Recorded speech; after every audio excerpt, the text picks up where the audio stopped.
For the dip, start by spraying your crock. And I have here about 1.5 to 2 pounds of steak that I actually slow cooked yesterday for a prior dinner. So all I did was just, cook them up just so they're warmed up. And I'm going to put those in the bottom of the crock. Then I have here 1 can of refried beans. I'm going to go ahead and take the refried beans and dump that can out. And then I want to just kind of chop it up and get it all over the top of the meat, even though we're going to mix it later, everything together anyway. After they put in the refried beans, I have here 1 cup of chunky salsa. You want to go ahead and put in the chunky salsa. Then I have 2 cups of Mexican shredded cheese. You want to put in those 2 cups, spread them all around, and sprinkle it all over the top. That's going to give it a kind of a middle layer to our dip. Then I want to add in 3/4 cups of sour cream, 1 8-ounce cream cheese softened. Now I just softened it in the microwave. I have a soft button, so I just softened it a bit in the microwave. And we're going to go ahead and add that in. Then 1 teaspoon of garlic powder, 1 tablespoon of chili powder, 1/4 teaspoon of cumin, 1 tablespoon of Worcestershire sauce, and just a little bit of salt and pepper. And now you can add this in or you don't have to.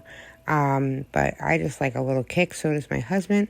And believe it or not, my kids will eat this with that little bit of Frank's Red Hot sauce. So I just put a few sprinkles of that in there. We're going to go ahead and mix it all together really, really well. You want to keep mixing it. Then we're going to set it on high for 1.5 hours. Again, put the lid on, 1.5 hours on high. And you want to go ahead and stir it about every 10 to 15 minutes of that 1.5 hours. Okay? Okay, now you want to go ahead and just spoon it out into a bowl or a dish, whatever you like. It's a lot of dip. It makes a lot of dip. So as whatever, just serve it up. And there you have it. The What a Croc Mexican beefsteak beef dip. Now we're going to show you how we make those yummy chips. First, you want to take into a small bowl 2 tablespoons of olive oil. And then I'm going to go in and add about a tablespoon of salt. And go ahead and just whisk that up really quick and put it aside next to your tortilla shells. Now I have here 6 Mission gluten-free tortilla shells. Guys, they don't taste any different than the regular stuff. So go ahead and get yourself the gluten-free ones and you'll feel better about yourself. So I'm going to take all 6 of those out into a pile. And now we're going to start to lightly put the oil lightly on both sides of each tortilla. And I mean lightly brush it on. Don't use too much. Don't overdo it. Don't drown them. Go ahead and put that on both sides of each one of those 6 tortilla shells. And then we're going to go ahead and cut it up. So you want to go ahead and cut vertically one time, horizontally another time.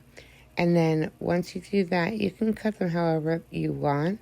I wound up cutting mine into 7s. So how 7s came out of a circle, I have no idea. But I managed to do it, so that's what it is. And I'm able to fit 7 of them into the air fryer at a time. And I'm going to go ahead and spray my air fryer. Always spray it first. And I'm going to go ahead and start adding my first 7. I'm going to have to do these in batches, so I'll do them in a bunch of batches. And also, too, I'm going to go ahead and put the air fryer on 350 for 6 minutes. For each batch of these tortillas.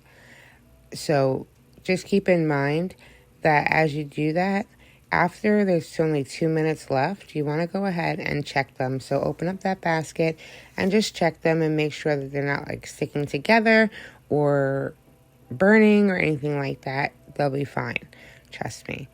Once you do that, and you want to put them right onto a direct wire rack, because that'll help them crisp up even better and really be like chips. There you have it, the what